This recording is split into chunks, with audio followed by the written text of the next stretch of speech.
Love is just A feelings എന്നാണ് പലരും പറയുന്നത്. പക്ഷെ അതൊരു മിസ്അണ്ടർസ്റ്റാൻഡിംഗ് ആണ്. ലവ് എന്ന് പറഞ്ഞാൽ ഈ ഫീലിങ്സിലുപരി എത്ര ആഴത്തിലുള്ളതെന്ന് അറിയാമോ? Love is not just a feeling, it's a different type of energy. Love എന്ന് പറയുന്നത് ഒരു പ്രത്യേക വ്യക്തിയോടുള്ള ഇഷ്ടവും അടുപ്പവുമാണ്. അത് ചിലപ്പോൾ നിങ്ങളുടെ പാരന്റ്സിനോടാകാം, സുഹൃത്തുക്കളോടാകാം, അല്ലെങ്കിൽ പ്രണയിക്കുന്ന വ്യക്തികളോടാകാം, എന്തിന് നമ്മളുടെ പെറ്റ്സിനോട് പോലും ആകാം. ആ ഒരു ഇമോഷനെ ഉണർത്തുന്ന എന്തിനേയും ലവ് എന്ന് നമുക്ക് പറയാം. നമ്മൾ ഈ പ്രണയത്തിലാകുമ്പോൾ നമുക്ക് ആ വ്യക്തിയോട് ഒരു ബ്യൂട്ടിഫുൾ ആയിട്ടുള്ള ഒരു ഇമോഷൻ ക്രിയേറ്റ് ആകും അല്ലെ? ആ ഒരു അനുഭവം അല്ലെങ്കിൽ ആ ഒരു അടുപ്പം ഈ വാക്കുകൾ കൊണ്ട് വിവരിക്കാൻ ഭയങ്കര പ്രയാസമാണല്ലേ? അവരടുത്തേക്ക് വരുമ്പോൾ നമ്മളുടെ ഹാർട്ട് ബീറ്റ് പെട്ടെന്ന് റൈസ് ആകുന്നതും അവരുടെ കണ്ണിൽ നോക്കി പോലും പലപ്പോഴും സംസാരിക്കാൻ ഒരു ബുദ്ധിമുട്ട് അനുഭവപ്പെടും. എന്ന് പറയാൻ നമ്മൾ നോക്കിയിരുന്ന് പോകും. ഇത് എങ്ങനെ പറയണം എന്ന് എനിക്കറിയില്ല.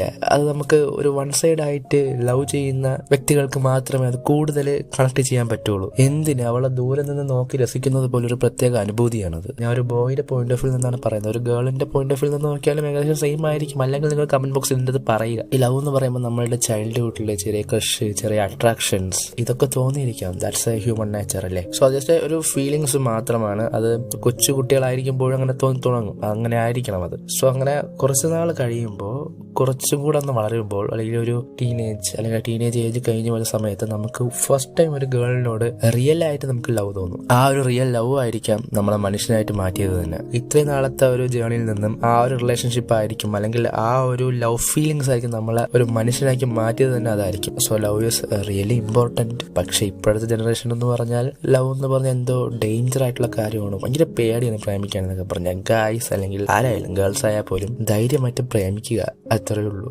ചുമ്മാ എന്തിനാണ് ഇങ്ങനെ സ്വന്തം ഫീലിങ്സ് മറച്ചു വെച്ചിട്ട് ഇങ്ങനെ നിൽക്കുന്നത്? ലൈഫ് ഒന്നേ ഉള്ളൂ. ഇഷ്ടപ്പെട്ട് ചെയ്യുക, ഇഷ്ടപ്പെടുക, എല്ലാവരും ഇഷ്ടപ്പെടാൻ ശ്രമിക്കുക. നമ്മൾ വേറെ തെറ്റൊന്നും ചെയ്യുന്നില്ലല്ലോ. നിങ്ങളുടെ പാർട്ട്ണറെ നിങ്ങൾ കറക്റ്റായിട്ട് ചൂസ് ചെയ്യുക. നിങ്ങൾ നല്ല പ്യുവറായിട്ട് ഇരുന്നാൽ നിങ്ങൾക്ക് നല്ല പ്യുവറായിട്ടുള്ള പാർട്ട്ണറെ കിട്ടുള്ളൂ. നിങ്ങൾ വിചാരിക്കുന്നത് എന്താണെന്ന് പറഞ്ഞാൽ, ബോയ് ഇപ്പം നല്ല പ്യുവർ ആണെങ്കിൽ ഗേൾ ടോക്സിക് ആയിരിക്കും, അല്ലെങ്കിൽ ഗേൾ ഭയങ്കര പ്യുവർ ആണെങ്കിൽ ബോയ് ഭയങ്കര ടോക്സിക് ആയിരിക്കും വിചാരിക്കുന്നത്. നമ്മൾ തേടിയെടുക്കുന്നതല്ലേ? നമ്മളുടെ മനസ്സ് പ്യുവർ ആണെങ്കിൽ നമ്മൾ ഓട്ടോമാറ്റിക്കായിട്ട് അട്രാക്ട് ആകുന്നത് ആരായിട്ടുമായിരിക്കും? നല്ലൊരു ബോയ് ആയിട്ട് അല്ലെങ്കിൽ നല്ലൊരു ഗേൾ ആയിട്ടായിരിക്കും. സോ അതുകൊണ്ട് നമ്മുടെ മനസ്സ് പ്യുവർ ആയിട്ട് നമ്മളുടെ ഇന്റൻഷൻ ക്ലിയർ ആയിട്ട് വെച്ചിട്ട് തന്നെ ബാഡ് ഇന്റൻഷൻ ഒന്നും ഇല്ലാതെ തന്നെ നമ്മൾ ജസ്റ്റ് ഒന്ന് അഡ്മയർ ചെയ്യുക, അല്ലെങ്കിൽ ആ ഒരു ലവിനെ നമ്മൾ യൂണിവേഴ്സിൽ തന്ന ഗിഫ്റ്റ് പോലെ നമ്മൾ എന്ത് ചെയ്യണം? കാത്തു സൂക്ഷിച്ചിട്ട് അതിപ്പോൾ എക്സ്പ്രസ് ചെയ്യാൻ പഠിക്കണം. അതിന്റെ ഒരു ഫീലിങ്സ് തന്നെ വേറെയാണ്. ആൻഡ് ഹാർട്ട് ബ്രേക്ക് അതൊക്കെ വരും. It's just A life process എന്ന് തന്നെ നമ്മൾ പറയില്ലേ? സോ അങ്ങനെ മൂവ് ഓൺ ചെയ്ത് പോകാൻ പഠിക്കണം. ഞാൻ എന്തിനാണ് ഇങ്ങനെ പറയുന്നതെന്ന് പറഞ്ഞാൽ, ഈ ലവ് ആണ് നമ്മളുടെ ഈ ഒരു കെയറിങ് അല്ലെങ്കിൽ പ്രൊട്ടക്റ്റിംഗ് ആയിട്ടുള്ള ഒരു എനർജിയെ പുറത്തേക്ക് കൊണ്ടുവരുന്നത്. എങ്ങനെയാണെന്ന് പറഞ്ഞാൽ, ആർക്കെങ്കിലും ഒരു പർട്ടിക്കുലർ ടൈമിൽ റിയൽ ലവ് ഫീൽ ചെയ്യേണ്ട ഒരു അവസ്ഥ വരും. ഒരിക്കലും ഇവരെ പിരിഞ്ഞു പോകാൻ പറ്റില്ല എന്നൊരു രീതിയിലുള്ള ഒരു ഫീലിങ്സ് അല്ലെങ്കിൽ ലവ് അനുഭവപ്പെടേണ്ടി വരും. സോ ആ ടൈം ആയിരിക്കും, അല്ലെങ്കിൽ ആ ഒരു ലവ് മൊമെന്റ് ആയിരിക്കും ആ ഒരു മനുഷ്യന്റെ ലൈഫിൽ ഏറ്റവും കൂടുതൽ അഫക്ട് ചെയ്യാൻ പോകുന്ന ലവ് എന്ന് പറയുന്നത്. ആ ഒരു ലവ് ആയിരിക്കും നമ്മളുടെ ജീവിതത്തിന്റെ ലൈഫ് പ്രോസസ്സിന്റെ മീനിങ് തന്നെ കാണിച്ചിരുന്നത്. നമ്മളുടെ ലൈഫിൽ എന്തൊക്കെ ചെയ്യണം, എന്തൊക്കെ ഡിസിഷൻ എടുക്കണം, എന്തൊക്കെ ചേഞ്ച് കൊണ്ടുവരണം, നമ്മൾ ഈ പേഴ്സണിന് വേണ്ടി എന്തൊക്കെ ചെയ്യണം, നമുക്ക് വേണ്ടി എന്തൊക്കെ ചെയ്യണം എന്നൊക്കെ നമ്മൾ ഡിസിഷൻ എടുക്കാൻ തീരുമാനിക്കുന്നത് ആ ഒരു ലവ് ആയിരിക്കാം. ഒരു കാര്യമുണ്ട്, ഞാൻ ഈ പറയുന്നതെല്ലാം റിയൽ ആയിട്ട് ലവ് ചെയ്യാൻ മനസ്സുള്ളവരടുത്താണ്. ഓക്കെ, അല്ല സിറ്റുവേഷൻഷിപ്പ് എന്തൊക്കെ ഷിപ്പ് ഉണ്ടല്ലോ, ആ ഷിപ്പ് കുറച്ചുപിടിക്കുന്ന ആളുകളല്ല ഞാൻ പറയുന്നത്. ഓക്കെ, അങ്ങനെ നോക്കിയാൽ നമുക്ക് ഒരേ ഒരു ലവ് മാത്രമായിരിക്കും ഫുൾഫിൽ ആയിട്ട് നടക്കുന്നത്. ഫസ്റ്റ് ലവ് എന്ന് മാത്രം ഞാൻ പറയുന്നില്ല. ഇപ്പൊ നിങ്ങൾ വിചാരിച്ചിരിക്കുന്നത് എന്തായിരിക്കും? ഫസ്റ്റ് ലവ് ആണ് ഫുൾഫിൽ ആയിട്ട് നടക്കുന്നത്, അല്ലെങ്കിൽ നിങ്ങൾക്ക് ആൾറെഡി ബ്രേക്കപ്പ് ആയി പോയ ലവ് ആയിരുന്നു ഫുൾഫിൽ ആയിട്ട് നടന്നിരുന്നത് എന്ന് വിചാരിക്കും. അതങ്ങനെയല്ല. ചിലപ്പോൾ ഇനി വരാൻ പോകുന്നതായിരിക്കാം നിങ്ങൾ എക്സ്പീരിയൻസ് ചെയ്യാത്ത രീതിയിൽ ചെയ്യാൻ പോകുന്ന ലവ് എന്ന് പറയുന്നത്. ഓക്കെ, ഈ ചില ലവ് എന്ന് പറഞ്ഞാൽ ലെസ്റ്റും കൂടെ കമ്പൈൻ ചെയ്ത ലവ് ആയിരിക്കാം. ഞാൻ പറഞ്ഞത് നിങ്ങൾക്ക് മനസ്സിലായല്ലോ. ചില ലവ് എന്ന് പറഞ്ഞാൽ ലെസ്റ്റ്, ആ ഒരു സാധനം കൂടെ കമ്പൈൻ ചെയ്തതായിരിക്കാം ലവ് എന്ന് പറയുന്നത്. പക്ഷേ നമ്മളിപ്പോ ഈ ഒരു ജനറേഷനിലെ ഞാൻ കണ്ടുവരുന്നത് ലെസ്റ്റിനായിരിക്കും ഫസ്റ്റ് ഇമ്പോർട്ടൻസ് കൊടുക്കുന്നത്. സെക്കൻഡറി ആയിരിക്കും ആ ഒരു ഇമോഷൻസും ആ ഒരു കമ്മിറ്റ്മെന്റ് ഒക്കെ കാണുന്നത്. യുവന്മാര് ഫസ്റ്റ് കൊടുക്കുന്നത്, അല്ലെങ്കിൽ ഇവളന്മാര് ഫസ്റ്റ് കൊടുക്കുന്നത് ലെസ്റ്റിനായിരിക്കും ഇമ്പോർട്ടൻസ് കൊടുക്കുന്നത്. പക്ഷേ നമ്മുടെ ട്രൂ ലവ് അല്ലെങ്കിൽ ഇതായിരിക്കണം, ഇങ്ങനെ ആയിരിക്കണം നമ്മളുടെ ലൈഫ് പാർട്ട്ണർ എന്ന് തീരുമാനിച്ച ഒരാള് അയാളുടെ ലൈഫ് പാർട്ട്ണറിനോട് ലെസ്റ്റ് കാണിക്കുന്നത് സെക്കൻഡറി ആയിട്ടായിരിക്കും. First emotional bond, physical bond without lust, അങ്ങനെ കുറച്ച് ബോണ്ടൊക്കെ ഉണ്ട്. സോ അതൊക്കെ മെയിൻറ്റെയിൻ ചെയ്ത് കീപ്പ് ചെയ്ത് വരാനുള്ള ഒരു കഴിവും ഡിസിപ്ലിനും ഉള്ള ലവ് ആയിരിക്കണം ലവ് എന്ന് പറയുന്നത്. അതാണ് ഈ ട്രൂ ലവ് എന്ന് പറയുന്നത്. ലെസ്റ്റ് സെക്കൻഡറി ആയിരിക്കും അവിടെ. ഫസ്റ്റ് ഈ ഒരു ലവില് പേഴ്സണെ ഫീൽ ചെയ്യണം നമ്മൾ. അത് കുറച്ച് നാളെടുക്കും. നമ്മൾ പെട്ടെന്ന് ലവ് ചെയ്തിട്ട് പെട്ടെന്ന് ലെസ്റ്റ് അങ്ങനെ കാര്യങ്ങളൊക്കെ പോയാൽ നടന്നില്ല. അതാണ് ഈ പെട്ടെന്ന് ഈ ബ്രേക്കപ്പ് അങ്ങോട്ടൊക്കെ പോകുന്നത്. സോ ഫസ്റ്റ് ലവ് ഒക്കെ ചെയ്ത് തുടങ്ങുമ്പോൾ കുറച്ച് ടൈം എടുക്കും നമ്മളൊന്ന് അണ്ടർസ്റ്റാൻഡ് ചെയ്ത് വരാൻ. അപ്പോഴേ നമുക്ക് ആ പേഴ്സണിനെ മനസ്സിലാവുള്ളൂ. എസ്പെഷ്യലി നമ്മളിപ്പം ഒരു ലവ് ചെയ്യുമ്പോൾ ഭയങ്കര ട്രൂ ആണെങ്കിൽ നമുക്കിങ്ങനെ പെട്ടെന്ന് അങ്ങ് ലെസ്റ്റിലേക്ക് തോന്നില്ല. നമ്മൾ ഫസ്റ്റ് ആ ഒരു പേഴ്സൺ നമ്മൾ എങ്ങനെയൊക്കെ എൻജോയ് ചെയ്യണം, ആ രീതിയിലൊക്കെ നമ്മൾ മാക്സിമം എൻജോയ് ചെയ്യാനേ നോക്കുള്ളൂ. അവരുടെ കൂടെ ഇരിക്കാനും, ഒരു തുണയായിട്ടിരിക്കാനും, സപ്പോർട്ട് കൊടുക്കാനും, നമ്മളൊന്ന് ഡൗൺ ആകുമ്പോൾ നമ്മളുടെ കൂടെ ഇരിക്കാനും ഒരുപാട് കാര്യങ്ങളുണ്ട് പറയാം. ആ ഒരു eye to eye contact maintain ചെയ്യാനും അതൊക്കെ ഒരു പ്രത്യേക ഫീലിങ്സ് ആണ്. ഞാൻ എന്തോ ലവ് ഒക്കെ ചെയ്തിട്ട് വന്നിരിക്കുമ്പോൾ എന്നല്ല, ഞാൻ സിംഗിളാണ്. ഓക്കെ, ഞാൻ അങ്ങനെ ഒരു ഫുൾഫില്ലായിട്ടുള്ള ഒരു ലവിൽ ഇതുവരെ ഇരുന്നിട്ടില്ല. ഞാൻ അങ്ങനെ പോകുന്നുണ്ടെങ്കിൽ തന്നെ ഭയങ്കര ചൂസായിട്ടേ പോകുള്ളൂ. എന്താണെന്ന് പറഞ്ഞാൽ ഇങ്ങനെ ആയിരിക്കണം ഒരു പേഴ്സൺ, അല്ലെങ്കിൽ എനിക്കിങ്ങനെ തോന്നണം. ആ പേഴ്സണെ ഞാൻ നോക്കുന്നതല്ല പറയുന്നത്, പേഴ്സൻ്റെ ക്യാരക്ടറല്ല ഞാൻ പറയുന്നത്. ആ ഒരു പേഴ്സണെ കാണുമ്പോൾ അല്ലെങ്കിൽ എൻ്റെ ബ്രെയിൻ എനിക്കിങ്ങനെ തോന്നണം, ഇതെൻ്റെ പേഴ്സണായിരിക്കും. എനിക്ക് അത് കാണുമ്പോൾ തന്നെ മനസ്സിലാവും, ഇത് എനിക്കുള്ളതാണെന്ന് തോന്നുന്നു. ഈ കുട്ടി എൻ്റെ കൂടെ വന്നിട്ടുണ്ടെങ്കിൽ എൻ്റെ ലൈഫ് എന്ത് സൂപ്പറായിരിക്കും എന്നാണ് ഞാൻ ചിന്തിക്കുന്നത്. എങ്ങനെയൊക്കെ ഞാൻ പൊന്നുപോലെ നോക്കുന്നത് അങ്ങനെ ഒരു ക്യാരക്ടറാണ് ഞാനെന്ന് പറയുന്നത്. ഞാൻ എൻ്റെ തന്നെ പോലത്തൊന്നുമല്ല. I am happy about that. എൻ്റെ പാരൻസ് അങ്ങനെ വളർത്തിയുണ്ട്, ലവ് എന്താണെന്ന് പറഞ്ഞു തന്ന് വളർത്തിയുണ്ട്. I am grateful to my parents also. And ലവിലായി കഴിഞ്ഞാൽ തന്നെയും അങ്ങോട്ടും ഇങ്ങോട്ടും മ്യൂച്വൽ റെസ്പെക്റ്റോടെ തന്നെ ലവിനെ മെയിൻറ്റെയിൻ ചെയ്ത് കൊണ്ടുപോവുക. ചെറിയ ചെറിയ അടികളും ചെറിയ ചെറിയ തമാശകളും ചെറിയ ചെറിയ മൊമെൻറ്റ്സും നല്ല മെമ്മറബിൾ ആയിട്ടുള്ള കാര്യങ്ങൾ ഉണ്ടാക്കിയിട്ട് നമ്മളൊരു പ്രായം കഴിയുമ്പോൾ, നമ്മളൊരു വയസ്സൊക്കെ ഒരു ഓൾഡ് ഏജ് ഒക്കെ ആകുമ്പോൾ ആ ഒരു മെമ്മറി കീപ്പ് ചെയ്തിട്ട് നമ്മളുടെ കുട്ടി ഉണ്ടെങ്കിൽ അവനൊക്കെ ഇങ്ങനെ കാണിച്ചു. ഇതൊക്കെ ഞാൻ അങ്ങ് ചിന്തിക്കും, ഞാൻ അങ്ങ് ഓവറായിട്ട് ചിന്തിക്കും. കാരണം അത്രയ്ക്ക് ബ്യൂട്ടിഫുൾ ആയിരിക്കണം എൻ്റെ ഒരു ലവ് എന്നാണ് എൻ്റെ ഒരു ഡിസിഷൻ. ജീവിതത്തിൽ ഒരു പെണ്ണ് മാത്രമേ കാണാവൂ എന്നാണ് എൻ്റെ ഒരു ഡിസിഷൻ. ആ ഒരു കല്യാണം കഴിക്കണമെങ്കിൽ തന്നെ ഇനി ഒരു ഡിവോഴ്സിലേക്ക് പോകരുത്. സോ അത്രയ്ക്ക് നല്ലൊരാളെ ചൂസ് ചെയ്യണമെങ്കിൽ എൻ്റെ ബ്രെയിൻ ഫുള്ളി അഡാപ്റ്റ് ആയിരിക്കണം. അങ്ങനെ ഒരാളായിരിക്കണം എൻ്റെ ജീവിതത്തിൽ വരേണ്ടത്. അങ്ങനെ ഒരാളെ ഞാൻ ഇതുവരെ കണ്ടുപിടിച്ചിട്ടില്ല. ഇപ്പോൾ എൻ്റെ കാര്യം എന്ന് പറഞ്ഞാൽ അങ്ങനെയൊന്നും അല്ല. എനിക്കിപ്പം കുറേ കാര്യങ്ങൾ ലൈഫ് പ്രോസസ്സുണ്ട്. സോ അതായത് കഴിഞ്ഞ ശേഷം മാത്രം എനിക്ക് ലവ് എന്ന് പറയുന്നത്. സോറി, എൻ്റെ ലവ് പറഞ്ഞ് എൻ്റെ കഥയിലേക്ക് പോകുന്നു. ചിലപ്പോൾ അറിയാൻ പറ്റില്ല. എനിക്ക് എവിടെയെങ്കിലും ഇപ്പോൾ ഒരു സ്പാർക്ക് തോന്നിയാൽ, സ്പാർക്കിൻ്റെ sense of not a crush, നമ്മളെ യൂണിവേഴ്സ് കൊണ്ടെത്തിച്ചതെന്നൊക്കെ പറയില്ലേ, ചിലവരൊന്നും വിശ്വസിക്കില്ല. പക്ഷേ എനിക്കിങ്ങനെ വിശ്വസിക്കാനും ഇഷ്ടം. ഇങ്ങനെ വിശ്വസിക്കുമ്പോഴേ നമുക്ക് ആ ഒരു ലവിൻ്റെ ആ ഒരു പ്യുവറായിട്ട് നമുക്ക് സ്നേഹിക്കാൻ പറ്റുള്ളൂ. ഓക്കെ, അങ്ങനെ ഇതുവരെ കൊണ്ട് ആരും എത്തിച്ചിട്ടില്ല ഇതുവരെ. സോ അങ്ങനെ ഒരു ഞാൻ പറഞ്ഞ പോലെ ആ ഒരു ലവ് കമ്പാഷൻ എല്ലാവരും മനസ്സിൽ വരണം. അങ്ങനെയൊന്നും എനിക്കും ശരി, ഞാൻ അത് പറയുന്നില്ല. ഇപ്പോൾ ലസ്റ്റ് എന്നൊരു വാക്കില്ലാതെ പ്യുവറായിട്ട് സ്നേഹിക്കാൻ പറ്റുന്നുണ്ടെങ്കിൽ, അല്ലെങ്കിൽ അവന് നിങ്ങളെ സ്നേഹിക്കാൻ പറ്റുന്നുണ്ടെങ്കിൽ, അല്ലെങ്കിൽ അവൾക്ക് നിന്നെ അങ്ങനെ സ്നേഹിക്കാൻ പറ്റുന്നുണ്ടെങ്കിൽ അതൊരു റിയൽ ലവ് ആയിട്ട് മാറുകയുള്ളൂ. ആൻഡ് ഒരിക്കലും നിങ്ങളെ വിട്ട് പിരിഞ്ഞ് പോകാനും സാധിക്കില്ല ആ ഒരു ലവ് ആണെങ്കിൽ. അവസാനം ബ്രേക്കപ്പ് അങ്ങനെ ഒരു ചിന്തയിലേക്ക് വരില്ല. ഞാൻ എല്ലാ ബ്രേക്കപ്പിനെയും ജനറലൈസ് ചെയ്ത് പറയുന്നില്ല. എന്നാലും എൻ്റെ ഒരു ഒപ്പീനിയൻ ഞാൻ പറയുന്നത് എന്താണെന്ന് പറഞ്ഞാൽ, ബ്രേക്കപ്പ് മാക്സിമം ലെസ്റ്റ് കാരണമായിരിക്കാം. I mean 90%. നിങ്ങൾ നോക്കി വെക്കൂ, നല്ലൊരു പേഴ്സണാണ് നിന്റെ കൂടെ വന്നിട്ടുണ്ടെങ്കിൽ നീ നന്നായിട്ട് ചേഞ്ച് ആകും. ലൈഫിനെ പെർമനൻ്റ് ആയിട്ട് നിന്നെ അഫക്റ്റ് ചെയ്യിപ്പിക്കും. അത് നല്ല പോസിറ്റീവായിട്ടാണ് അഫക്റ്റ് ചെയ്യുന്നത്. ഇനി ഈവൻ നെഗറ്റീവായിട്ടായിരുന്നാൽ പോലും അതിൽ നമുക്ക് കുറേ ലൈഫ് ലെസൺസ് പഠിപ്പിച്ചിട്ടായിരിക്കും അത് പോകുന്നത്. ഇവിടെ എന്താണ് പ്രശ്നം എന്ന് പറഞ്ഞാൽ, ആൺകുട്ടി അല്ലെങ്കിൽ ഒരു പെൺകുട്ടി ഒന്ന് പ്രേമിച്ചാൽ അച്ഛനമ്മയടുത്ത് പോയി പറയാനും പറ്റില്ല, അവതരിപ്പിക്കാനും പറ്റില്ല. കാരണം അവരുടെ റെസ്പോണ്ട് അറിയാൻ പറ്റില്ല. അവരെങ്ങനെ റെസ്പോണ്ട് ചെയ്യുമെന്ന് അറിയാത്തതിൻ്റെ ഭയം, പേടി. ഇതൊക്കെ ആരുടെ തെറ്റാണെന്ന് പറഞ്ഞാൽ, ഫസ്റ്റ് നമുക്ക് തെറ്റായിട്ട് പറയേണ്ടത് ആരെയാണ്? അത് നിങ്ങൾ വിചാരിക്കുന്നത് തന്നെ പേരൻസിനെ തന്നെയാണ്. ഇനി പാരന്റിങ്ങിനെ കുറിച്ച് പറയാം. പാരന്റിങ് ടൈമിൽ കുട്ടികൾക്ക് നിങ്ങൾ പെരുമാറുമ്പോൾ ജാതി, മതം എന്നതൊക്കെ മറച്ചു വെച്ച് അങ്ങനെ ഒരു സാധനം ഇല്ല എന്ന രീതി തന്നെ നിങ്ങൾ പെരുമാറാൻ ശ്രമിക്കുക. ജാതി എന്താണെന്ന് പോലും പറഞ്ഞു കൊടുക്കേണ്ട ആവശ്യമില്ല. ഇപ്പം നമുക്കത് ഒഴിവാക്കാൻ പറ്റില്ല. നമ്മളുടെ നാട് അങ്ങനെ ആയിപ്പോയി. എല്ലാത്തിനും കാസ്റ്റ് എന്താണ് അങ്ങനെയൊക്കെ ചോദിക്കുന്നുണ്ട്. ആൻഡ് എനിക്കതിനെ കുറിച്ച് സംസാരിക്കാൻ താല്പര്യമില്ല. പക്ഷേ അത് നമ്മുടെ സൊസൈറ്റി ഭയങ്കരമായിട്ട് അഫക്റ്റ് ആണ്. ലൈക്ക് ഇപ്പോൾ PSCയിലെ ക്വസ്റ്റ്യൻ തന്നെ എന്തോ ഒരു കാസ്റ്റ് ബേസ് ചെയ്ത് വന്നിട്ടുണ്ടെന്നൊക്കെയാണ് പറയുന്നത്. സോ അത്രയ്ക്കും വിയേർഡായിട്ടുള്ള ഒരു നാട്ടിലാണ് നമ്മൾ ജീവിക്കുന്നത്. സോ അങ്ങനെ ഒരു സാധനം തന്നെ ഇല്ലെന്ന് പഠിപ്പിച്ച് വളർത്തിയിരുന്നെങ്കിൽ, അല്ലെങ്കിൽ നിങ്ങളുടെ ഉള്ളിലുള്ള ഒരു ജാതി, മതം കുട്ടികളുടെ മേളിൽ അടിച്ചേൽപ്പിക്കാതിരുന്നെങ്കിൽ നന്നായിരുന്നു തന്നെയായിരുന്നു. അവരായിട്ട് ലൈഫ് ഒന്ന് എൻജോയ് ചെയ്യാൻ നിങ്ങൾ വഴിവിട്ട് കൊടുക്കുക. തെറ്റായിട്ടുള്ള രീതിയിൽ കുട്ടികൾ പോകുന്നുണ്ടെങ്കിൽ അവരെ പറഞ്ഞ് മനസ്സിലാക്കാനുള്ള ഒരു പാരന്റിന്റെ കഴിവാണ്. തെറ്റെന്ന് പറയുന്നത് തന്നെ നിങ്ങൾ വിചാരിക്കുന്ന പോലെ ലവ് എന്ന് പറയുന്നത് തെറ്റല്ല. ഒരു പേഴ്സണെ തന്നെ എങ്ങനെ ചൂസ് ചെയ്യണം എന്നൊക്കെ പറയുന്നത് നമ്മൾ തന്നെ ഒന്ന് നന്നായിട്ട് ആ കുട്ടിയെ ഒന്ന് പ്രാക്ടീസൊക്കെ ചെയ്ത് എളുപ്പിക്കുക. നമ്മൾ പറഞ്ഞ് അവർ തന്നെ അവരുടെ മനസ്സിൽ ലവ് എന്താണെന്നൊരിതുണ്ടാവും. ഒരിക്കലും ലവ് തെറ്റാണെന്ന് പറയരുത്. ഞാൻ പറഞ്ഞത് അങ്ങനെയല്ല. ലവ് എങ്ങനെ ചെയ്യണമെന്നാണ് ഞാൻ പറഞ്ഞു കൊടുക്കേണ്ടത്. ഇപ്പോൾ പാരൻസ് കണ്ടുകൊണ്ടിരിക്കണമെങ്കിൽ ഞാൻ പറയുകയാണ്, ലവ് എന്ന സാധനം വേണം. എന്നാലേ ഒരു മനുഷ്യരാശിക്ക് ഒരു മനുഷ്യനായിട്ട് കാണാൻ പറ്റുള്ളൂ. ഇവിടെ ഇപ്പോൾ കണ്ടല്ലോ, ഗ്യാങ് റേപ്പ്, മറ്റത് മറിച്ചതൊക്കെ എത്ര കേസാണ്. മനുഷ്യന്മാരായിട്ടല്ല ഇപ്പോൾ നിൽക്കുന്നത്. ഇപ്പോൾ പ്രത്യേകിച്ച് ഇപ്പോഴത്തെ ജനറേഷൻ കുട്ടികൾ തന്നെ 8ലും 7ലും 6ലും 5ലും പഠിക്കുന്ന പിള്ളേരൊക്കെയാണ് ഓരോന്നും ചെയ്യുന്ന ന്യൂസൊക്കെ വരുന്നത്, അറിയാലോ. സോ അതിനൊക്കെ ചേഞ്ച് വരുത്തത് ഇനിയുള്ള വാലന്റൈൻസ് ഡേ ആഘോഷം, ഇനി പാരന്റിങ് ആകാനൊക്കെ പോകുന്ന അല്ലെങ്കിൽ പ്രിപ്പയർ ചെയ്യുന്ന ഒരു പീപ്പിൾസ് ഉണ്ടെങ്കിൽ, അല്ലെങ്കിൽ ആരെങ്കിലും ഉണ്ടെങ്കിൽ ജസ്റ്റ് ഒന്ന് കാണുക. ഇത് നിങ്ങൾക്ക് നല്ലൊരു ഐഡിയ ആയിട്ട് തോന്നിയിട്ടുണ്ടെങ്കിൽ മനസ്സിലേക്ക് എടുക്കുക.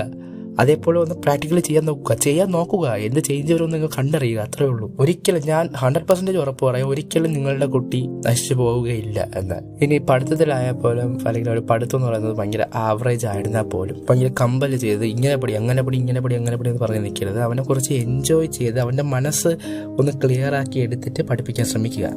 അവനെന്ന് പറയുന്നത് ഞാൻ ഈ പ്രായപൂർത്തിയാകാത്ത കുട്ടികളെയാണ് ഞാൻ ഉദ്ദേശിക്കുന്നത്. സോ അവരെയൊക്കെ നമ്മൾ അങ്ങനെ ഇങ്ങനെ ഇരുത്തി ഇങ്ങനെ പഠിച്ചു നോക്ക്, അല്ലെങ്കിൽ അവനെ ഒന്ന് ചിരിപ്പിച്ച് സന്തോഷിപ്പിച്ച് കുറേ കാര്യങ്ങളൊക്കെ പറഞ്ഞ് കളി ചിരിയൊക്കെ ആയിട്ട് അവരോട് ഒന്ന് പഠിക്കാൻ പറയുക. അപ്പോൾ അവനെ ഇൻട്രസ്റ്റ് തോന്നും പഠിക്കാനുള്ള. എടാ നീ ഇപ്പം ഇങ്ങനെ കണ്ടില്ലേ, ഇത് നമ്മൾ പഠിച്ചില്ലേ, ഇതിനെ നമ്മൾ ഇരുന്ന് പഠിപ്പിച്ചാലേ പറ്റുള്ളൂ. നമ്മളുടെ മെയിൻ ജോബ് എന്താണ്? നമ്മളൊരു പേരൻ്റായ ഒരു കുട്ടികളെ പ്രൊഡ്യൂസ് ചെയ്ത് വിട്ടിട്ടുണ്ടെങ്കിൽ നമ്മൾ അവരെ പ്രോപ്പറായിട്ട് നോക്കണം. അങ്ങനെ നോക്കാൻ കഴിവില്ലെങ്കിൽ കുട്ടികളെ ഉണ്ടാക്കാൻ പോകരുത്. ഞാൻ ഇത്ര റൂഡായിട്ട് പറയുന്നത്, ഓപ്പണായിട്ട് പറഞ്ഞിട്ട് കാര്യമില്ല. ഞാൻ ഉള്ളതാണ് പറയുന്നത്.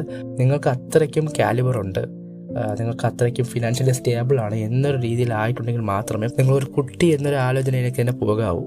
ഓക്കെ, നമ്മളുടെ ഒരു പാതി ലൈഫ് അല്ലെങ്കിൽ മുഴുവൻ ലൈഫും അവർക്ക് വേണ്ടി ഒതുക്കി വയ്ക്കുന്നത് പിന്നെ തൊട്ട്. അപ്പോൾ നമുക്ക് വേണ്ടി ജീവിക്കണ്ടേ? നമുക്ക് വേണ്ടി ജീവിച്ച് നമ്മളൊന്ന് സ്റ്റേബിൾ ആയതിനു ശേഷം മാത്രമേ നമ്മൾ കുട്ടികൾക്ക് വേണ്ടി ജീവിതം കൊടുക്കാവൂ. എന്നാൽ മാത്രമേ നമ്മളുടെ അച്ഛനും അമ്മയും കുട്ടികളും നമുക്കും സന്തോഷമായിട്ട് ഒരു ബുദ്ധിമുട്ടുള്ള, ചെറിയ ബുദ്ധിമുട്ടൊക്കെ വരും, എന്നാലും ഒരു തട്ടിമുട്ടിയല്ല സന്തോഷമായിട്ട് ജീവിച്ചു പോകാൻ പറ്റുള്ളൂ. അങ്ങനെ സന്തോഷമായിട്ട് പോയാൽ മാത്രമേ കുട്ടികളുടെ ഈ ഒരു പാസ്റ്റ് ലൈഫിലുള്ള ട്രോമാസ് ഒന്നും ഏൽക്കാതെ കുട്ടികൾ നന്നായിട്ട് വളരുകയുള്ളൂ. ഓക്കെ, ഫിനാൻഷ്യലി സ്റ്റേബിൾ ആകാത്തപ്പോൾ എന്ത് ചെയ്യും? നിങ്ങൾ അതിനൊത്ത് ആ ഒരു ഫിനാൻഷ്യൽ അനുസരിച്ച് നിങ്ങൾ കുട്ടികളുടെ അടുത്തും പെരുമാറാൻ ശ്രമിക്കുക. അല്ലെങ്കിൽ കുട്ടികൾക്ക് ഇനി ഭയങ്കര പാരൻസ് ഒക്കെ വിചാരിക്കും എൻ്റെ കുട്ടിക്ക് ഇതില്ല അതുകൊണ്ട് ഇത് എപ്പോഴും അങ്ങനെയൊന്നും വാങ്ങിച്ചു കൊടുക്കരുത്. കുട്ടികളെയും ബുദ്ധിമുട്ടുകൾ അറിയിച്ച് വളർത്തുക, പക്ഷെ ദ്രോഹിച്ച് വളർത്തരുത്. അറിയിക്കുന്നത് വേറെ, ദ്രോഹിക്കുന്നത് വേറെ. നമ്മളെ ബുദ്ധിമുട്ടുകൾ അറിയിച്ച് വളർത്തുക, കുട്ടികൾക്ക് പറഞ്ഞു കൊടുക്കുക, ഇതാണ് എൻ്റെ ബുദ്ധിമുട്ട്, ഇതാണ് കാര്യങ്ങൾ, പക്ഷേ ഇതൊക്കെ നമ്മൾ നേരിട്ട് വരും എന്നൊരു കാര്യങ്ങളും പറഞ്ഞു കൊടുക്കുക. എന്നാൽ മാത്രമേ കുട്ടികൾ ഒരു ഇൻസ്പിറേഷനായിട്ട് എടുക്കുകയുള്ളൂ. അപ്പോൾ ആ ഒരു ബുദ്ധിമുട്ടിൽ നിന്ന് നിങ്ങൾ മാറി വരുന്നതൊക്കെ കുട്ടികൾ കാണുന്നുണ്ട്. അപ്പോഴേ കുട്ടികൾക്ക് കുട്ടികളുടെ അച്ഛനും അമ്മയും ഹീറോയിനൊക്കെ ആയിട്ട് മാറുകയുള്ളൂ. ഓക്കെ, ഇനി ഒരു 10th പാസ്സായിട്ട് +2 ആകുന്ന നേരത്ത് തന്നെ നിങ്ങളെ ഫോഴ്സ് ചെയ്ത് നിങ്ങൾ അതെടുക്കുക എന്ന് ഫോഴ്സ് ചെയ്യരുത്. അവർ തന്നെ അവരുടെ ഡിസിഷൻ എടുക്കാൻ വേണ്ടിയുള്ള സ്പേസ് കൊടുക്കുക. എന്നാലും അവർക്കൊരു നിങ്ങളുടെ അടുത്തുള്ള ഒരു ട്രസ്റ്റ് ബിൽഡാവും. നിങ്ങൾ അവരെ വിശ്വസിക്കുന്നുണ്ട്, എൻ്റെ ഡിസിഷനെ നിങ്ങൾ അക്സെപ്റ്റ് ചെയ്ത് റെസ്പെക്ട് ചെയ്യുന്നുണ്ട് എന്ന് കുട്ടികൾക്ക് പാരൻസിനോട് തോന്നുകയുള്ളൂ. സോ ഇതെല്ലാം കഴിഞ്ഞ ശേഷം മാത്രമേ ആ കുട്ടി ഇങ്ങനെ ചിന്തിക്കുകയുള്ളൂ. നമ്മളെ പാരന്റിങ് പ്രോപ്പർ ആണെങ്കിൽ ഇപ്പോൾ ഞാൻ പറയുന്നത് ഈവൻ അവനോ അവൾക്കൊരു ഡ്രീം ഉണ്ടെങ്കിൽ തന്നെയും എൻ്റെ ഫാമിലിയുടെ അവസ്ഥ ഇതാണ്. അപ്പം എനിക്കൊരു ഡ്രീം ഉണ്ട്, പക്ഷെ അതിന് മുന്നേ എനിക്ക് ഈ കാര്യങ്ങളൊക്കെ ചെയ്ത് തീർക്കാറുണ്ട്, എൻ്റെ ലൈഫ് ഒന്ന് സെറ്റിൽ ചെയ്യാറുണ്ട്. അത് കഴിഞ്ഞതിന് ശേഷമാണ് എൻ്റെ ഡ്രീമിലേക്കും എൻ്റെ ഒരു ആവശ്യത്തിലേക്കും പോകാൻ എന്നുള്ള തീരുമാനം എടുക്കാനൊരു ക്യാപ്പബിലിറ്റി വരും. അപ്പോൾ നിങ്ങൾ ചിന്തിക്കാം, അയ്യോ അത് അവരുടെ ഡ്രീമൊക്കെ അടിച്ചേൽപ്പിക്കുന്നതല്ല, അവർക്ക് വേണ്ടിയല്ലേ ജീവിക്കാനുള്ളത്, അവരെന്തിനാ പാരൻസിന് വേണ്ടി ജീവിക്കുന്നത്? അവർ പാരൻസിന് വേണ്ടി ജീവിക്കുന്നതെന്നല്ല ഞാൻ പറയുന്നത്. അവർ പാരൻസിൻ്റെ സന്തോഷം നോക്കുന്നുണ്ടെങ്കിൽ, ആ ഒരു കുട്ടികൾ പാരൻസിൻ്റെ സന്തോഷം കൂടെ നോക്കുന്നുണ്ടെങ്കിൽ അത് അവരെയും കൂടെ സന്തോഷമല്ലേ നമ്മൾ നോക്കണ്ടേ? അവർക്ക് സന്തോഷമായത് കൊണ്ടല്ലേ അവർ അങ്ങനെ ഒരു ഡിസിഷൻ എടുത്തത് തന്നെ. സോ ഇത് അവരുടെ ഡിസിഷൻ മേക്കിംഗ് ആണ്, അതിൽ നമുക്ക് ഇടപെടാൻ ഒരു അധികാരമില്ല. സോ അവരങ്ങനെ ആക്കി എടുക്കാൻ നമ്മൾ ശ്രമിക്കുക, അവരെ അത്രയ്ക്ക് പ്യുവറായിട്ടുള്ള ഒരു സോളാക്കി എടുക്കാൻ നമ്മൾ ശ്രമിക്കുക. നിങ്ങൾക്കും പറയാം, നിങ്ങൾ ചോയ്സ് കൊടുക്കാം, നീ ഇതൊക്കെ പഠിക്കാൻ കൊള്ളായിരുന്നല്ല, ഇത് പഠിക്കാൻ നീ നോക്കുന്നൊക്കെ പറയാം, പക്ഷെ ഒരിക്കലും ഫോഴ്സ് ചെയ്യാൻ നിൽക്കരുത്. And next is the main thing that life partner choose ചെയ്യുക. അതിനെല്ലാം നമ്മളുടെ കുട്ടികളെ തന്നെ തീരുമാനം എടുക്കാൻ വേണ്ടി നിങ്ങൾ പാത്വേ ഉണ്ടാക്കി കൊടുക്കുക. കാരണം ജീവിക്കാൻ പോണത് അവരാണ്. 10-30 വർഷം അല്ലെങ്കിൽ 10-50 വർഷം അല്ലെങ്കിൽ 60 വർഷം അല്ലെങ്കിൽ ലൈഫ് ടൈം ഫുള്ളായിട്ട് ടൈം സ്പെൻഡ് ചെയ്യാൻ പോകുന്നതും ജീവിക്കാൻ പോകുന്നതും ആ ഒരു പാർട്ട്ണറിന്റെ കൂടെയാണ്. സോ അവർ തന്നെ തീരുമാനം എടുക്കാൻ സമയമുണ്ടെങ്കിൽ, അവർ തന്നെ തീരുമാനിക്കാൻ ടൈം കൊടുത്തിട്ടുണ്ടെങ്കിൽ അവർ തന്നെ എക്സ്പ്ലോർ ചെയ്യും. അവർക്കൊന്ന് ഡിസ്റ്റൻസ് ഇട്ട് കൊടുക്കുക, അല്ലെങ്കിൽ അവർക്കൊന്ന് ഫ്രീഡം കൊടുക്കുക. അല്ലെങ്കിൽ നിങ്ങൾക്ക് പാരൻസിന് കൂടിപ്പോയി എന്ത് ചെയ്യാം, എങ്ങനെ ഒരു ലൈഫ് പാർട്ട്ണറിനെ ചൂസ് ചെയ്യണം എന്നൊരു ഗൈഡും ഇതൊക്കെ കൊടുക്കാം. അത്രയേ ഉള്ളൂ. ഇങ്ങനത്തെ ആൺകുട്ടികളായിരിക്കണം, അല്ലെങ്കിൽ ആൺകുട്ടികൾ എങ്ങനെ ആയിരിക്കണം, ഇങ്ങനത്തെ പെൺകുട്ടികളായിരിക്കണം എന്നൊരു ഗൈഡൻസ് കൊടുക്കാം. അത് ഇപ്പോഴൊന്നുമല്ല കൊടുക്കാനുള്ളത്, നേരത്തെ കൊടുക്കണമായിരുന്നു. ഐ മീൻ ഒരു ടീനേജ് ഏജിൽ തന്നെ നമ്മൾ കൊടുത്തു തുടങ്ങണം. ഓക്കെ, എന്നാലും ബ്രെയിൻ അങ്ങനെ റീവയർ ആവുള്ളൂ. നമ്മൾ ഒരിക്കലും ചീത്ത കാര്യങ്ങൾ പറഞ്ഞു കൊടുക്കരുത്. ഈ കുട്ടി ഇങ്ങനെയാണ് അതുകൊണ്ട് ഇത് പ്രേമിക്കാൻ പോകരുത്, അങ്ങനെയൊന്നും പറഞ്ഞു കൊടുക്കരുത്.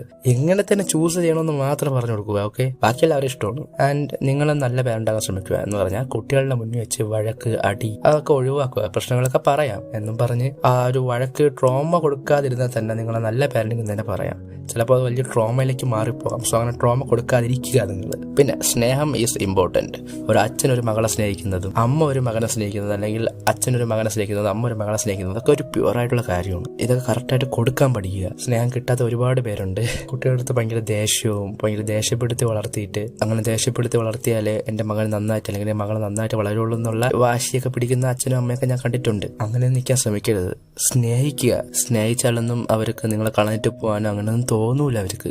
നിങ്ങൾ നല്ലൊരു പാരൻ്റായിട്ടുണ്ടെങ്കിൽ, ഇപ്പം ഈവൻ അവൻ അല്ലെങ്കിൽ അവളെ ലവ് ചെയ്താൽ പോലും, വേറൊരു റിലേഷൻഷിപ്പിൽ ആവാൻ വേണ്ടി ട്രൈ ചെയ്തു, അങ്ങനെ ആയി ലവ് ചെയ്താൽ പോലും നിങ്ങളുടെ അടുത്ത് വന്ന് തുറന്ന് പറയും. കാരണം നിങ്ങൾ അത്രയ്ക്ക് നല്ലൊരു പാരൻ്റ് ആയതുകൊണ്ട് തന്നെ പേടിക്കേണ്ട ആവശ്യമില്ല. തുറന്ന് പറയാൻ പറ്റാത്ത പ്രേമങ്ങളാണ് ചിലതൊക്കെ ഭയങ്കര ടോക്സിക് ആയിരിക്കും. അത് തുറന്ന് പറയാൻ പറ്റിയില്ലെങ്കിലാണ് എങ്ങോട്ടേക്കൊക്കെ പോകുന്നത്, സൂയിസൈഡ് അതും ഇതിലൊക്കെ പോകുന്നത്. എല്ലാത്തിനും റീസൺ നിങ്ങളായിരിക്കും, മെയിൻ മിസ്റ്റേക്ക് നിങ്ങളായിരിക്കും ചെയ്യുന്നത്. ഈ സ്നേഹം കൊടുത്ത് ഒന്നും ആവില്ലടേ. അപ്പുറത്ത് കുട്ടികൾക്കൊക്കെ നിങ്ങൾ സ്നേഹം കൊടുക്കുന്നുണ്ട്, പക്ഷെ സ്വന്തം കുട്ടികളെ കൊടുക്കേണ്ട സ്നേഹം നിങ്ങൾ കൊടുക്കുന്നില്ല, റൈറ്റ്? നിങ്ങൾ എന്ന് ഫ്രണ്ട്ലി ആയിട്ട് കുട്ടികളെ വളർത്തിയെടുക്കുന്നു അന്ന് മാത്രമേ ഈ ഡിപ്രഷൻ സ്റ്റേറ്റ് അല്ലെങ്കിൽ പലതരം ബന്ധങ്ങളിലേക്ക് പോകുന്ന ഈ ഒരു ടോക്സിക് ആയിട്ടുള്ള ഒരു ട്രയറ്റ് ഇതൊക്കെ മാറണമെങ്കിൽ, അല്ലെങ്കിൽ ഇതിൽ നിന്നൊക്കെ വഴിതെറ്റി പോവാതിരിക്കാൻ വേണ്ടി നിങ്ങളെ പാരന്റിങ് ഒന്ന് കറക്റ്റാക്കി എടുത്താൽ മതി. Good in the sense of സ്നേഹത്തോടെ കൊടുത്താൽ മതി, സ്നേഹം മാത്രം കൊടുത്താൽ മതി. സ്നേഹം കൊടുത്ത് അലിഞ്ഞു പോകാത്ത മനുഷ്യരും ഇല്ല, ഓർ ഈവൻ മൃഗങ്ങൾ പോലും ഇല്ല. സ്നേഹിക്കുക. എല്ലാവരും നല്ല ഗുഡ് സോൾസ് ആണ് ജനിച്ചു വീഴുമ്പോൾ. എല്ലാവരും ജനിച്ചു വീഴുമ്പോൾ തന്നെ ഭയങ്കര ടോക്സിക് ആയിട്ടൊന്നും വീഴില്ല. എല്ലാവരും സറൗണ്ടിങ്സ് കാരണമാണ് അങ്ങനെ ആയി പോകുന്നത്. ഇപ്പം നമുക്ക് സറൗണ്ടിങ്സ് ഒരിക്കലും മാറ്റാൻ നേരെ പറ്റില്ല. അതുകൊണ്ട് തന്നെ നമ്മളെ കുട്ടികളെങ്കിലും നമ്മൾ മാറ്റിയെടുക്കുക, അത്രേ ഉള്ളൂ. ഇനി ലവ് റിലേഷൻ ആകുന്നുണ്ടെങ്കിൽ തന്നെ നിങ്ങൾ അത്രയും മെച്യൂർ ആയിട്ടുണ്ടോ, നിങ്ങൾ അത്രയും ക്യാപ്പബിലിറ്റി ഉണ്ടോ? ഓക്കെ, ലവ് വരുന്നത് നമുക്ക് പറയാൻ പറ്റില്ല, എന്നാലും ആ പേഴ്സണോട് കമ്മിറ്റ്മെന്റ് കൊടുക്കാനുള്ള ഒരു ക്യാപ്പബിലിറ്റി നമുക്ക് ഉണ്ടോ, ആയിട്ടുണ്ടോ എന്ന് അറിഞ്ഞ് നിൽക്കാൻ നമ്മൾ ടൈം ഗ്യാപ്പ് കൊടുക്കുക. ടൈം കൊടുത്തതിന് ശേഷം മാത്രം ഇതുപോലുള്ള ലവ് റിലേഷനിലേക്ക് കയറി പോകാവൂ. ഓക്കെ, സോ ഞാൻ പറഞ്ഞത് എന്താണെന്ന് പറഞ്ഞാൽ ടേക്ക് കെയർ ഓഫ് യു. ഇപ്പോൾ ബ്രേക്കപ്പ് ആയിരിക്കുന്ന സിറ്റുവേഷനിൽ ഞാൻ എന്ത് ചെയ്യുമെന്ന് ചോദിച്ചാൽ എനിക്ക് വേറെ ഒന്നും പറയാനില്ല, ലെറ്റിങ് ഇറ്റ് ഗോ. പറയാൻ നല്ല എളുപ്പമായിരിക്കുന്നതായിരിക്കും നിങ്ങൾ വിചാരിക്കുന്നത്. യെസ്, നമ്മൾ പ്രതീക്ഷിക്കാത്ത പല കാര്യങ്ങളും ആ ടൈമിൽ ജീവിതത്തിൽ നടക്കും. നമ്മൾ പ്രതീക്ഷിച്ചിരുന്ന ആൾ പോലും നമ്മളുടെ കൂടെ ആ ടൈമിൽ കാണില്ല. നമ്മൾ കാണുമെന്ന് വിചാരിച്ച ആൾ പോലും ആ ടൈമിൽ നമ്മൾക്ക് സപ്പോർട്ടായിട്ട് കാണില്ല. നമ്മളെ കുറ്റപ്പെടുത്താൻ മാത്രമേ ചിലപ്പോൾ കാണുകയുള്ളൂ. അപ്പോൾ ആ ടൈമിൽ നമുക്ക് സപ്പോർട്ടായിട്ട് നമ്മൾ മാത്രമേ കാണുകയുള്ളൂ. അപ്പോൾ ആ ടൈമിൽ ഒരുപാട് മെന്റൽ പ്രഷറും ഒരുപാട് മനസ്സിലെ വേദന, മാനസിക വേദന എല്ലാം നമ്മളുടെ മൈൻഡിൽ കാണും. ചിലപ്പോൾ കൺട്രോൾ ചെയ്യാൻ പറ്റാത്ത കുറേ കാര്യങ്ങളും, ചിലപ്പോൾ ഡിപ്രഷൻ എന്ന് പറഞ്ഞ ലാർജ് അല്ലെങ്കിൽ ഒരു ഹാംഫുൾ ആയിട്ടുള്ള ഒരു സ്റ്റേറ്റിൽ തന്നെ പോയി കാണും. ഒരു മെന്റൽ ഫോഗ്നെസ് അല്ലെങ്കിൽ ഒരു മെന്റൽ ബ്ലോക്കാണ് നമുക്ക് അവിടെ ഏൽക്കുന്നത്. നമ്മളുടെ ആ ഒരു പോയിന്റ് ഓഫ് വ്യൂ അനുസരിച്ചിരിക്കും, നമ്മൾ എങ്ങനെ അത് ഫേസ് ചെയ്യുന്ന അനുസരിച്ചിരിക്കും നമുക്ക് ആ ഒരു ഉള്ളിൽ വരുന്ന വേദനകളല്ല. അതിനെ കൊണ്ട് ലെറ്റ് ഗോ ചെയ്യാൻ പറ്റുമോ, അതിന് വേറെ എന്തെങ്കിലും പോകുമോ, അങ്ങനെ ഒരുപാട് ചിന്തകളായിരിക്കും ചിലപ്പോൾ നമ്മൾ പറയുന്ന ഇപ്പം നടക്കുന്ന സൂയിസൈഡിലേക്ക് തന്നെ എത്തിക്കുന്നത്. എനിക്ക് നിങ്ങളോട് പറയാനുള്ളത് എന്താണെന്ന് പറഞ്ഞാൽ, നിങ്ങൾ ആ ടൈമിൽ എത്ര അനുഭവിച്ചിട്ടുണ്ടെങ്കിലും നിങ്ങളത് ലെറ്റ് ഗോ ചെയ്യാൻ ശ്രമിക്കുക. എത്ര നല്ല വേദനയാണെങ്കിലും മനസ്സിൽ താങ്ങാൻ പറ്റാത്തതാണെങ്കിലും അങ്ങനെ ഒരു കാര്യം ഇല്ല എന്നുള്ള മനസ്സിൽ പറഞ്ഞ് അല്ലെങ്കിൽ അത് നമ്മൾ അനുഭവിക്കുക. ആ ഒരു ഫീലിങ്സിനെ ഫീൽ ചെയ്ത് കരഞ്ഞ് തീർത്ത ആ ഒരു പ്രശ്നം ലെറ്റ് ഗോ ചെയ്ത് മൂവ് ഓൺ ആകാൻ ശ്രമിക്കുക.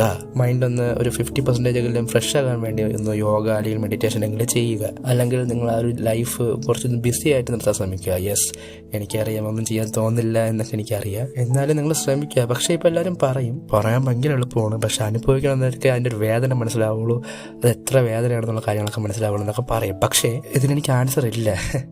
യെസ്, എനിക്കറിയാം നല്ല വേദനയായിരിക്കും, നല്ല പെയിൻഫുൾ ആയിരിക്കും. പക്ഷേ ഏതെങ്കിലും ഒരു ദിവസം നമുക്ക് തിരിച്ചു വരണ്ടേ? പോയതിനാഴ്ച ഇത്ര ആളെന്ന് പറഞ്ഞാൽ ഇങ്ങനെ നിൽക്കുന്നത്. എനിക്കൊരു ഫ്രണ്ട് ഉണ്ടായിരുന്നു, അവന് ഇങ്ങനെ ബ്രേക്കപ്പ് ആയതിനു ശേഷം ഭയങ്കര ടെൻഷൻ, ട്രോമ, ഭയങ്കര ഡിപ്രഷനൊക്കെ ആയിരുന്നു. അവൻ എൻ്റെ അടുത്ത് ഒരുപാട് കാര്യങ്ങളൊക്കെ വന്ന് പറയും, ഞാൻ കേട്ടോണ്ടിരിക്കുകയുള്ളൂ. ഞാൻ കൂടുതൽ ഫോഴ്സ് ചെയ്യാനോ കൂടുതൽ അഡ്വൈസ് ചെയ്യാനൊന്നും പോകില്ല, കാരണം it's time for him to heal, right?